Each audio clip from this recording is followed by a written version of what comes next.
Good morning, students. How are you?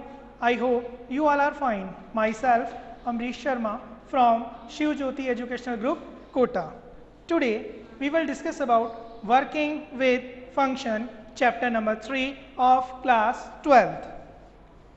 In this chapter, we will discuss about introduction, understanding functions, defining function in Python, flow of execution in a function, passing parameters, returning values from function, composition, scope of variables. Now, student, a function is a group of statements that exist within a program for the purpose of performing a specific task. A large program is broken down into smaller units known as functions. Students, हमें जब भी कोई big programme होते हैं, बड़े programme होते हैं, उन्हें हमें क्या करना होता है, स्मॉल स्मॉल प्रोग्राम में ब्रेक करते हैं और उनको एग्जीक्यूट कराते हैं. ठीक है. A function is a sub program that acts on data and often returns a value. Function एक ऐसे प्रोग्राम है जो वैल्यू को क्या करते हैं, रिटर्न कराते हैं. सपोज स्टूडेंट, हमें कोई ऐसे कोड की रिक्वायरमेंट है जो हमें रिपीट करना है अगेन एंड अगेन, तो उसके लिए हम क्या यूज़ करेंगे, फंक्शन. फंक्शन का कोड हम एक बार लिखेंगे, राइट करते हैं हमारे प्रोग्राम में और उसको अगेन एंड अगेन क्या करते हैं, कॉल करते हैं. इसे हमको बोलते हैं students function. Now understanding function. Programming languages also support functions. You can create function in a program. अब how to create a function? First of all, DEF. DEF is a keyword. It is called definition. Calc something. Calc something is a function name. X is a argument list or parameter list. Here R is equals to 2 multiply X power 2 and return R. It is a body of function and return R. ये जो R है ये value को क्या कर रहा है students, return कर रहा है. A is equals to int input enter a numbers. तो स्टूडेंट्स यहाँ हम यूजर से एक नंबर एंटर करवा रहे हैं और ये जो नंबर है वो किस में कन्वर्ट हो रहा है, इंटीजर वैल्यू में. यहाँ लिखा हुआ है int. सपोज हमने यहाँ लिखा होता फ्लोट, तो ये जो नंबर है गिवन नंबर है वो किस में चेंज होता, फ्लोट में. ठीक है. इज इक्वल्स टू ए. तो यूजर जो भी नंबर देगा वो नंबर कहाँ पर आएगा, कहाँ के स्टोर हो जाएगा, ए में.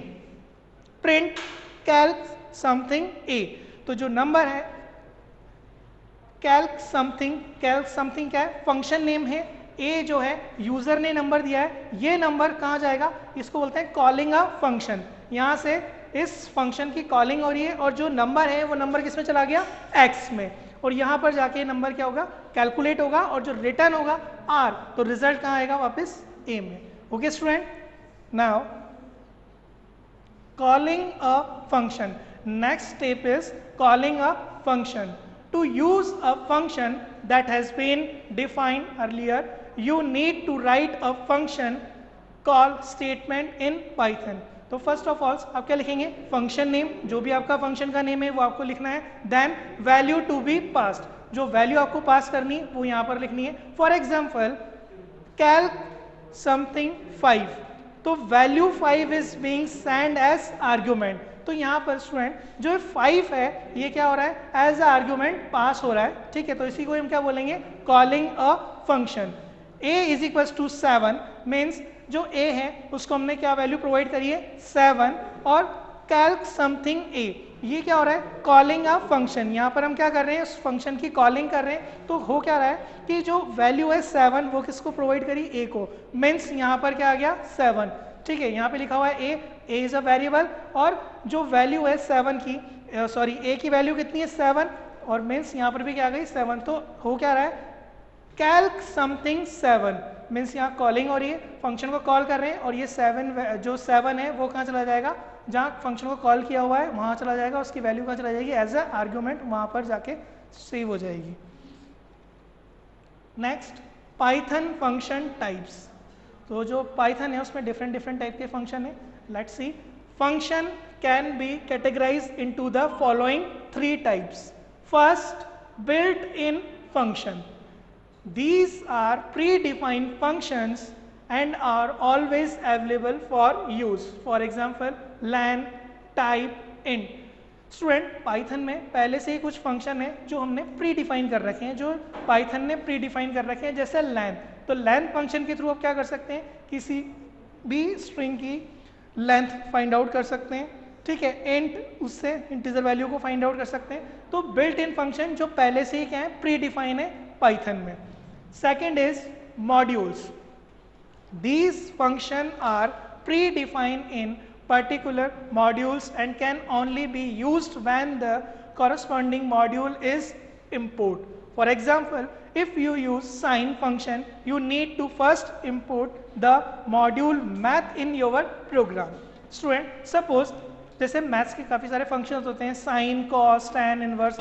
तो ये जो फंक्शन होते हैं मैथ्स के, इनको पाइथन ने पहले से ही क्या कर रखा है, प्री डिफाइन कर रखा है. एंड स्टूडेंट, यदि आपको कोई सा भी फंक्शन यूज करना है, जैसे फॉर एग्जांपल इस एग्जांपल हमने कौन सा फंक्शन यूज किया है, साइन फंक्शन, तो इसके लिए हमें कौन सी फाइल इंपोर्ट करनी पड़ती है, मैथ फंक्शंस, मैथ फाइल. तो मैथ फाइल के अंदर जो हमने इंपोर्ट करी है उसके अंदर सभी फंक्शन होते हैं मैथ से रिलेटेड, जैसे साइन है, कोस है, टैन है, ये जितने भी फंक्शन है, तो इसी को हम क्या बोलेंगे, मॉड्यूल्स. Okay student. और third one is user define function. These are defined by the programmer. अब जो फंक्शन जो प्रोग्रामर डिजाइन करता है वो सारे फंक्शन कौन से होते हैं, user defined function. Okay student, तो यहाँ पर 3 फंक्शंस हैं, built in function, modules and user defined function. Next is defining function in Python. Student देखिए how to define a function in a Python, कि हम पाइथन के अंदर कैसे फंक्शन को डिफाइन करते हैं. A function in Python is defined as per following general format. Syntax of a function. First of all, DEF. DEF means definition और it is a keyword और compulsory है आपको लगाना. सबसे जब भी आप कोई फंक्शन क्रिएट करेंगे तो सबसे पहले कौन सा कीवर्ड यूज करेंगे, DEF. इसका मीनिंग होता है डेफिनेशन या डिफाइन. फंक्शन नेम, जस्ट उसके बाद में क्या लिखेंगे, फंक्शन का नेम. जिस भी फंक्शन को आपको बनाना है, सपोज सम नाम से मैंने कोई फंक्शन बनाया तो वो क्या हो गया मेरा फंक्शन नेम. तो जस्ट DEF के बाद में मुझे क्या लिखना है, फंक्शन नेम. देन पैरामीटर्स, जो उसके पैरामीटर्स हैं, जो वैल्यू मुझे पास करनी है फंक्शन में, उसको बोलेंगे पैरामीटर्स या आर्ग्यूमेंट्स. तो वो कहाँ लिखेंगे, जस्ट इसके बाद में. और देन फिर आप लिखेंगे स्टेटमेंट. फॉर एग्जाम्पल हम एक एग्जाम्पल देखते हैं, def sum x, y. Student def is a keyword, ठीक है. Then sum sum is a function name, ठीक है. It is a user defined function, ये यूजर खुद डिफाइन कर रहा है, इसलिए यहाँ पर जो आपने फंक्शन नेम लिखा है वो भी यूजर ने डिफाइन किया हुआ है, यूजर ने चूज किया हुआ है. तो यूजर ने यहाँ पर जो फंक्शन नेम लिखा वो लिखा है sum, sum. Then x, y. x and y क्या है, पैरामीटर्स लिस्ट या आर्ग्यूमेंट लिस्ट. जो x और y इज अ वेरिएबल है, ये दोनों वेरिएबल हैं जिनको हम क्या बोलेंगे, पैरामीटर्स या आर्ग्यूमेंट लिस्ट. और ये जो x और y के वैल्यूज है ये हमें जब मिलेगी जब हम फंक्शन को कॉल करेंगे. Next, s is equal to x plus Y. Here s is a variable, s क्या एक वेरिएबल है. यहाँ पर क्या होगा, x की वैल्यू जो आएगी यूजर से और y की वैल्यू जो आएगी, दोनों वैल्यू क्या होगी, ऐड होगी, और ऐड ऑन होके ये जो वैल्यू होगी वो रिजल्ट किस में चला जाएगा, s में. तो जो रिजल्ट है x प्लस वाई का वो किस में आ गया, s में. रिटर्न s, तो रिटर्न स्टेटमेंट क्या करेगा, जो रिजल्ट होगा उसको वापस रिटर्न करेगा कॉलिंग फंक्शन पे, जहां से आपने इस फंक्शन को कॉल किया है. ओके स्टूडेंट, तो ये क्या है, इसका सिंटैक्स है और ये एग्जांपल है definition function in Python. Yes, student. Flow of execution in a function call. The flow of execution refer to the order in which statement are executed during a program run. Okay, student, जैसे आप किसी भी programme को run करेंगे तो उसका flow क्या होगा, top to down, bottom to down, bottom to up. तो उसको हम देखते हैं कैसे उसको डिफाइन करेंगे. First of all DEF. DEF is a keyword. Then function func, function name. Then return statement, main statement, function calling, and finally print statement. तो student आपने func ये फंक्शन कॉलिंग है, तो यहाँ जैसे आपका कंपाइलर प्रोग्राम एग्जीक्यूट होता हुआ इस स्टेटमेंट में आएगा तो यहाँ से ट्रांसफर होगा और कहाँ चला जाएगा, डिफाइन फंक्शन पर, यहाँ पर आके जाएगा, इसको बोलेंगे function call will send the control flow to the function definition. तो जैसे हम इस फंक्शन को यहाँ से कॉल करेंगे तो ये फंक्शन कहाँ चला जाएगा, जहाँ पर इसकी डेफिनेशन लिखी हुई है। देन यहाँ पर क्या होगा, पूरा फंक्शन एग्जीक्यूट होगा और यहाँ से रिटर्न करेगा कोई रिजल्ट, और पर्टिकुलर वो रिजल्ट कहाँ चला जाएगा, इस प्रिंट स्टेटमेंट पे। तो send the control back to where from the function was called. तो ये एक फंक्शन का क्या है, एग्जीक्यूशन है कि फर्स्ट फंक्शन स्टार्ट हुआ मेन से, देन फंक्शन कॉल हुआ, फंक्शन कॉल होके कहाँ चला गया, ट्रांसफर हो गया कंपाइलर इंटरप्रेटर डेफिनेशन फंक्शन पर, जो उसकी डेफिनेशन है वहाँ पर क्या हुआ, पूरा एग्जीक्यूट हुआ। एग्जीक्यूट होने के बाद में जो रिजल्ट आया वो रिटर्न कहाँ पर आ गया, वापस प्रिंट स्टेटमेंट में। तो student, this the flow of execution is function call. Next is हम देखते हैं write a program to add two numbers through a function. Student, हमें क्या करना है, दो नंबर्स को ऐड करना है फंक्शन के थ्रू। ओके, नाउ प्रोग्राम राइट करते हैं। फर्स्ट हमने लिखा def definition, then calc sum x y, here x y is a argument list or parameter list, s is equals to x plus y, x plus Y variable है और ये जो value होगी, ये दोनों वैल्यू आर्ग्यूमेंट की values होंगी, वो आएंगी, ऐड होगी और रिजल्ट किस में चला जाएगा, s में, रिटर्न s, और यहाँ से फाइनली हम क्या कर देंगे, रिटर्न कर देंगे s को। तो ये क्या है, इस फंक्शन की डेफिनेशन। नाउ हमारा जो प्रोग्राम होगा वो स्टार्ट होगा यहाँ से, यहाँ लिखा हुआ है num1, num1 is a variable is equals to float input enter first number. यहाँ हमने क्या किया है, एंटर कराया है फर्स्ट नंबर को और उस नंबर को हमने किस में कन्वर्ट करा दिया, फ्लोट में। मीन्स जो भी नंबर हमें मिलेगा वो फ्लोट टाइप मिलेगा और नंबर 1 की वैल्यू जो होगी वो फ्लोट टाइप होगी। मीन्स वो जो वैल्यू होगी डेसिमल होगी 3.4, 6.7, जो भी नंबर यूजर देगा वो नंबर किस में आ जाएगा, num1 वैल्यू में। Next step is num2 is equals to float input enter second number.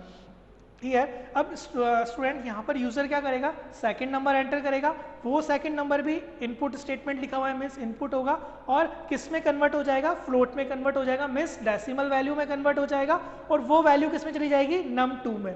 num2 is a variable, तो num1 वेरिएबल में फर्स्ट वैल्यू आके स्टोर हुई है और num2 वेरिएबल में सेकंड वैल्यू आके स्टोर हो गई।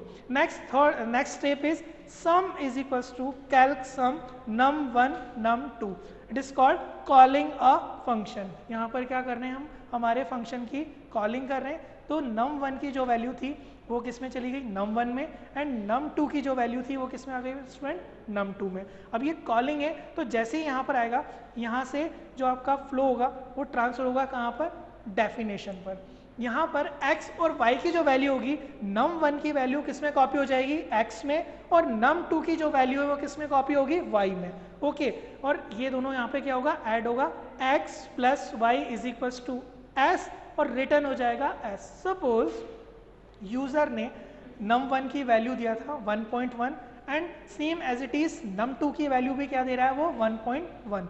तो दोनों वैल्यूज यहाँ पे आ जाएगी, num1 की वैल्यू कितनी हो जाएगी 1.1 एंड num2 की वैल्यू भी कितनी हो जाएगी 1.1, एंड दोनों वैल्यूज x एंड y में जाके कॉपी हो जाएगी। तो हियर x की वैल्यू कितनी हो गई 1.1 एंड y की वैल्यू 1.1, दोनों वैल्यूज ऐड होगी 1.1 प्लस 1.1, आंसर इज 2.2। तो s के अंदर क्या चला गया 2.2 एंड रिटर्न s। तो जो ये 2.2 है फिर कंपाइलर वापस कहाँ आएगा, यहाँ पर, और जो ये वैल्यू है वो कहाँ पे आके कॉपी हो जाएगी, सम में, और प्रिंट कर देगा sum of two given number is some.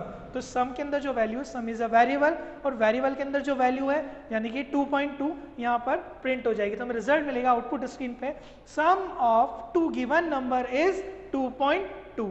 Okay student, तो आपने देखा कि कॉलिंग जब भी करते हैं तो argument list means num1 num2 की जो वैल्यूज हैं वो वैल्यूज कहाँ जाएगी, डेफिनेशन में जाएगी और यहाँ जाके कॉपी हो जाएगी। num1 की वैल्यू यहाँ कॉपी हुई है, num2 की वैल्यू यहाँ पर कॉपी हुई है। ओके, नाउ फिर x प्लस वाई मीन्स ये जो दोनों वैल्यू ये ऐड हुई है और किस में चली गई, s में, एंड रिटर्न s। तो ये जो रिटर्न वैल्यू है जहाँ से हमने फंक्शन को कॉल किया था उसी के राइट हैंड साइड में जाके जो सम वेरिएबल लिखा हुआ है उस वेरिएबल के अंदर जाकर क्या हो जाती है, कॉपी होती है, और फाइनली हमें जो रिजल्ट मिलता है वो होता है sum of two given number is sum. जो सम की वैल्यू होगी वो वैल्यू यहाँ पर आके क्या हो जाती है, स्टूडेंट प्रिंट हो जाती है। तो I hope you understood this program. Next is argument and parameters. What is argument and what is parameter? Now let's see. As you know that you can pass value to a function. अभी हमने देखा था हमारे programme में जब हमने दो values को ऐड किया था कि हमने हमारी वैल्यू को पास किया था, ठीक है। num1 और num2 की वैल्यू हमने पास की थी किसमें, x एंड y में। तो num1 एंड num2 क्या है, argument and parameter list. Argument in Python can be one of these values type, कुछ भी हो सकती है जो आप आर्ग्यूमेंट पास कर रहे हैं।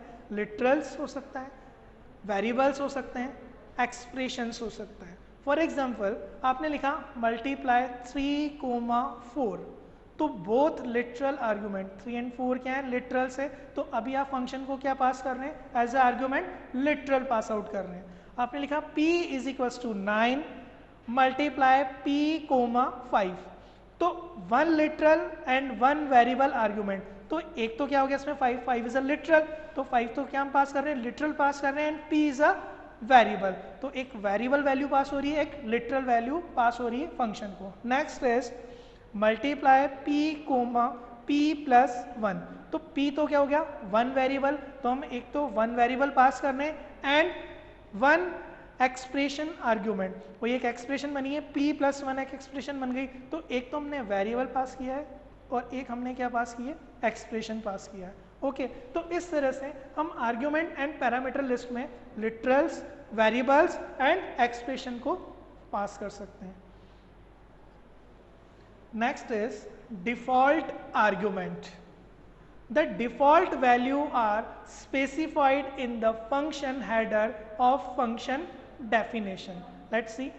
आपने लिखा def, it's a keyword, compulsory है बेटा, मैं अगेन एंड अगेन रिपीट कर रहा हूँ कि जब भी आप कोई भी फंक्शन बनाएंगे आगे क्या लिखेंगे, def। अगर विदाउट def आपने कोई फंक्शन लिख दिया, राइट डाउन कर दिया, तो क्या हो जाएगा, एरर आ जाएगी आपके कोड में। तो फर्स्ट ऑफ ऑल आपको जब भी कोई फंक्शन क्रिएट करना है आप लिखेंगे def, then function name here my function name is interest, then principal comma time comma rate is equals to 0.10। तो यार प्रिंसिपल और टाइम की तो जो वैल्यू है वो गिवन नहीं है, पर रेट की जो वैल्यू है हमने क्या कर दिया, गिवन कर दिया 0.10। तो it is called default argument, means ये वैल्यू हमने क्या कर दिया, डिफॉल्ट कर दिया है। प्रिंसिपल की वैल्यू हमें यूजर से लेनी है, टाइम की वैल्यू हमें यूजर से लेनी है, पर रेट की जो वैल्यू है वो क्या है, डिफॉल्ट है 0.10। आपने लिखा SI इंटरेस्ट 5400, 2, तो यहाँ पर आपको दो वैल्यू मिली, प्रिंसिपल की वैल्यू तो क्या हो गई 5400 एंड टाइम की वैल्यू क्या हो गई 2।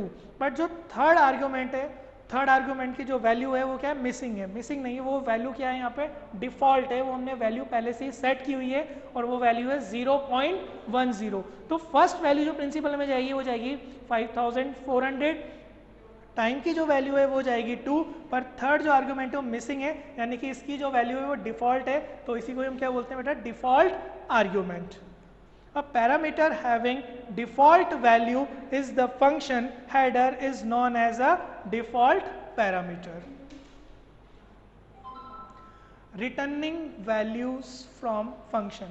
अब फंक्शन से जब भी हमने फंक्शन हमारे प्रोग्राम में कोई फंक्शन एग्जीक्यूट किया, हमने हमारे प्रोग्राम में कोई फंक्शन राइट किया हुआ है, तो उस टाइम पे जब पूरा ऑपरेशन परफॉर्म हो गया तो एक वैल्यू रिटर्न होती है, उसे हम देखते हैं कैसे रिटर्न होती है, returning value from function.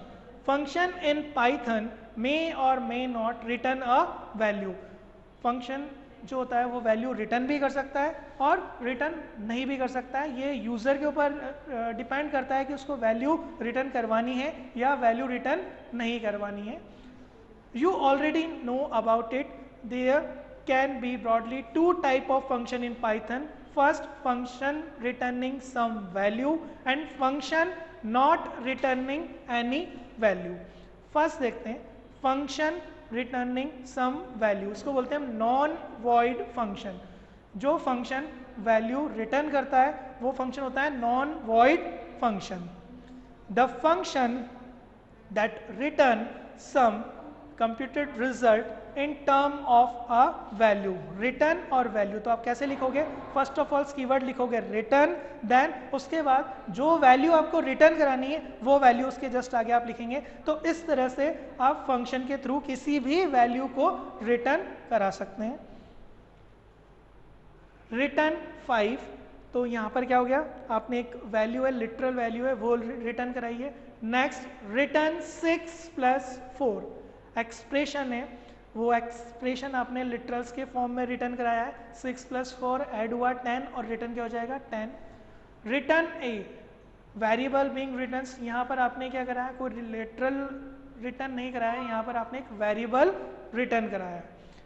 For example def sum X Y, sum क्या हो गया, डेफ तो हो गया कीवर्ड, सम हो गया function name, X and Y क्या हो गया, आर्गुमेंट लिस्ट या पैरामीटर लिस्ट। आपने लिखा s = x + y हियर, ये क्या हो गया आपका बॉडी ऑफ अ फंक्शन। आपने दो वैल्यूज लिए, दोनों वैल्यूज ऐड किया और किसमें, इसका रिजल्ट किसमें चला गया आपका s में। एंड फाइनली रिटर्न s, आप क्या कर रहे हैं, रिटर्न कर रहे हैं s की वैल्यू। तो it is a return statement. Second था function not returning any value. अब फंक्शन जो है वो कोई भी वैल्यू रिटर्न नहीं कर रहा है, इसको हम बोलते हैं void functions. It is possible to compose a function without a return statement. Function like this are called void and they return none. तो इस तरह के जो फंक्शन होते हैं वो कोई वैल्यू रिटर्न नहीं करते हैं, उनको हम क्या बोलेंगे, वॉइड फंक्शन या दे रिटर्न नन, कुछ भी रिटर्न नहीं कर रहे हैं। Okay, next returning multiple values. अब हमें क्या करना है, रिटर्न करना है मल्टीपल वैल्यूज को। तो Python let's you return more than one value from a function. तो पाइथन आपको ये फैसिलिटी प्रोवाइड करता है कि आप अपने प्रोग्राम में एक से ज़्यादा वैल्यूज को क्या कर सकते हैं, रिटर्न कर सकते हैं। For let's say an example, def it is a keyword square x, y and z, return x into x, y into y, z into z, t square 2, 3 and 4। तो जो 2 की वैल्यू है वो कहाँ गई, इसमें x में, 3 जो है वो वैल्यू कहाँ गई है y में, और जो 4 वैल्यू है वो कहाँ गई है z में। तो फाइनली होगा क्या, 2 × 2 मल्टीप्लाई हुआ 4, 3 × 3 मल्टीप्लाई हुआ 6 और 4 मल्टीप्लाई हुआ 12 और ये रिटर्न कर दिया। और ये कहाँ गया, प्रिंट टी। तो इसने जो रिटर्न किया है एज ए टपल फॉर्मेट में रिटर्न किया है, tuple T will be printed as 4, 9, 16। तो जो रिजल्ट आपका प्रिंट होगा वो क्या होगा, 4, 9, 16 form of a tuple. Tuple की फॉर्मेट में ये आपका रिजल्ट प्रिंट हो गया। ओके स्टूडेंट, तो first of all X Y Z आपने क्या लिया है, आर्ग्यूमेंट लिस्ट लिया है, और यहाँ से जैसे ही आपने इसको क्या किया है, कॉल किया है, तो 2 जो फर्स्ट वैल्यू है वो किस में गई है, x में, सेकंड वैल्यू 3 जो है वो किस में गई है, y में, और जो थर्ड वैल्यू है z वो किस में, सॉरी थर्ड वैल्यू जो 4 है वो किस में गई है, z में, मल्टीप्लाई हुआ है और रिजल्ट रिटर्न किस में आया है, t में, as a tuple format, tuple format में आया। ओके स्टूडेंट, वैल्यूज नहीं है ये कि 3 वैल्यूज आ गई 4, 9, 16, नहीं, एक सिंगल टपल है t, वो पास हुई है और रिजल्ट जो हुआ है वो क्या है, 4, 9 एंड 16। स्कोप ऑफ वेरिएबल, किसी भी वेरिएबल का स्कोप जो होता है उसी को हम क्या बोलते हैं, स्कोप बोलते हैं, कि पर्टिकुलर किसी भी वेरिएबल की जो वैल्यू है वो पूरे प्रोग्राम में कब तक लाइव रहेगी, कब तक चलेगी, उसकी वैल्यू कहाँ तक रहेगी, पूरे होल प्रोग्राम में रहेगी, पूरे प्रोग्राम में रहेगी, या पर्टिकुलर एक कोड में या ब्लॉक में रहेगी, उसी को क्या बोलेंगे, उसका स्कोप, उस वेरिएबल का scope. The scope of a variable refers to the places that you can see or access a variable. There are broadly 2 kind of scope in Python. First is global scope. हम देखते हैं first कौन सा, global scope. Variables that are created outside of a function are known as global variable. For example, x is equals to awesome. आपने एक string लिया, define my function, print python is plus x and my function। तो ये जो variable है, ये variable आपने क्या किया है, जो फंक्शन के बाहर यानी कि आउटसाइड द फंक्शन डिफाइन किया हुआ है x जो वेरिएबल है, तो इसकी जो वैल्यू है ये पूरे प्रोग्राम में क्या रहेगी, लाइव रहेगी। पूरे प्रोग्राम में आपको इसकी वैल्यू फाइंड आउट कर सकते हैं आप, जहाँ भी आप इसके x की वैल्यू प्रिंट कराएंगे आपको ये वैल्यू प्रिंट हो जाएगी। Okay student, next is local scope. If you create a variable with the same name inside a function, this variable will be local and can only be used inside the function. For example, x आपने एक variable लिया है, इसके अंदर आपने क्या है string put कराई है, देन एक आपने फंक्शन डिफाइन किया हुआ है def my function x is equals to fantastic. तो देखो यहाँ पर आपने दो वेरिएबल डिफाइन कर दिए x एंड x। तो जो फर्स्ट वेरिएबल आपने डिफाइन किया है x is equals to awesome, ये जो वेरिएबल है इसका जो स्कोप है वो क्या है, ग्लोबल है। और जो सेकंड जो आपने डिफाइन किया हुआ है x वेरिएबल फैंटास्टिक, ये जो वेरिएबल है ये आपने कहाँ डिफाइन किया हुआ है, लोकल, क्योंकि ये जो वेरिएबल है फंक्शन के अंदर डिफाइन किया हुआ है। सपोज आपने सेम नेम से फंक्शन यहाँ डिफाइन किया, सेम नेम से वेरिएबल यहाँ डिफाइन किया होता x is equals to fantastic, ये जो वेरिएबल डिफाइन है ये इस जगह डिफाइन होता, तो यहाँ पर आपको क्या होती है, एरर जनरेट हो जाती। पर यहाँ पर आपकी एरर जनरेट नहीं हुई है क्योंकि ये जो x है इसका स्कोप जो है ये ग्लोबल डिफाइन है, और जो ये x है इसका जो स्कोप है ये लोकल डिफाइन है। Print Python is plus x my function and print Python is plus x। तो ये जो प्रिंट है पाइथन इज x, ये जो वेरिएबल x की वैल्यू जो प्रिंट होगी ये ग्लोबल वैल्यू है, ग्लोबल वेरिएबल है, यहाँ पे इसकी वैल्यू प्रिंट होगी। और आपने लिखा है सॉरी ये जो लिखा हुआ है पाइथन इज प्लस x, तो ये जो x है इसकी जो वैल्यू है ये क्या प्रिंट करेगा, fantastic. Python is fantastic means ये जो x की वैल्यू प्रिंट हो रही है ये लोकल वैल्यू प्रिंट हो रही है, क्योंकि हम कहाँ प्रिंट करा रहे हैं, फंक्शन के अंदर प्रिंट करा रहे हैं, इनसाइड द फंक्शन। और my function print Python is plus x, awesome. तो ये वाली जो वैल्यू प्रिंट हो रही है, ये जो वैल्यू प्रिंट हो रही है ये ग्लोबल वैल्यू प्रिंट हो रही है। Okay student, now open your book, page number 102, program number 3.2। ठीक है स्टूडेंट, आपको ये प्रोग्राम करना है 3.2 and open page number 106, program number 3.3। Okay student, I hope you understood all the topics. Thank you.